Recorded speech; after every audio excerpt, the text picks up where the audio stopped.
In this section we're going to look at the calculations involving Kp. I'm going to start from page 12, but I'm just going to open a new page to give myself a little bit more space. So this is for the breakdown of sulfur trioxide into sulfur dioxide and oxygen. I've written the equation there at the top of the page, and the first thing I'd note is that 2 moles of SO3 will break down to give 2 moles of SO2 and 1 mole of oxygen. So this is the reacting ratio. From the question we can see that we start off with 3 moles of SO3 and we've got no moles of our product, so that's the initial moles if you follow the Rice method. And then the other information from the question is at equilibrium we end up with 0.58 moles of oxygen. So hopefully we can see that the oxygen has gone up by 0.58, and since the ratio of the oxygen to the sulfur dioxide is 2 to 1, then the sulfur dioxide will go up by twice that amount. So that's 1.16, and the sulfur trioxide to sulfur dioxide, so they're equimolar, so the sulfur trioxide will come down by 1.16, which is 1.84, and that's a lot of the hard work done now. If I just go back to the page in the notes, so I'll put it in there where we're working out the moles of the gases. The total moles, we just add those 3 together. We're going to need that to work out the mole fraction.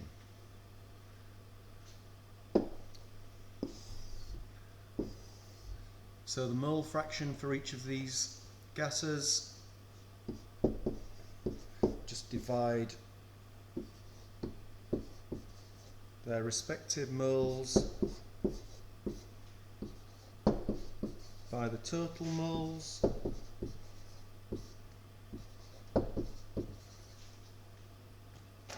So here are those numbers calculated.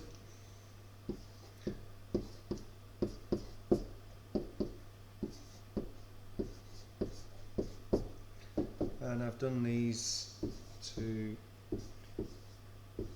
3 sig figs. Hopefully we can see if we add those 3 mole fractions together, it comes to 1.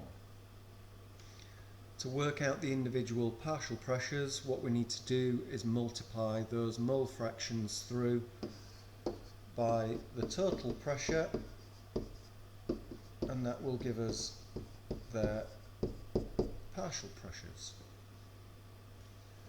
So I've multiplied the total pressure by the mole fractions to get the partial pressures. So here are the numbers that I got. I'm not rounding up at this point. We'll be careful about that at the end. So check to see if you got the same numbers as me.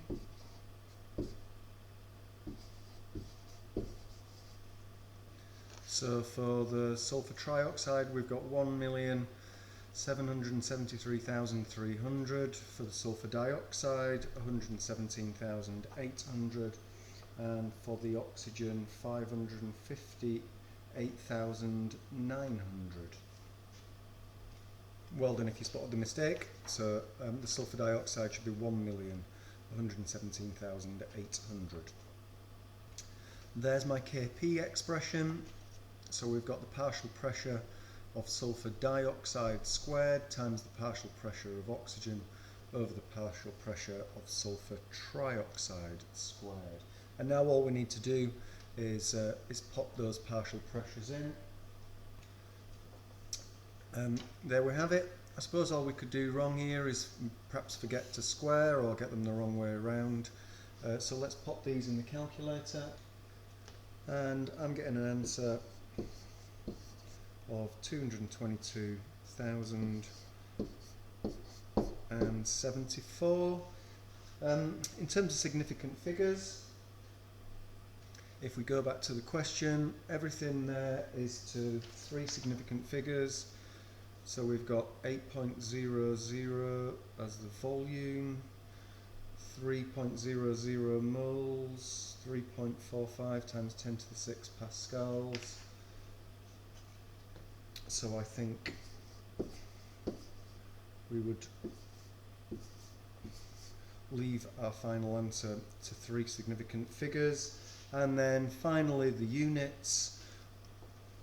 So we're in pascals, and we've got pascals to the 3 divided by pascals squared, so our units will be pascals.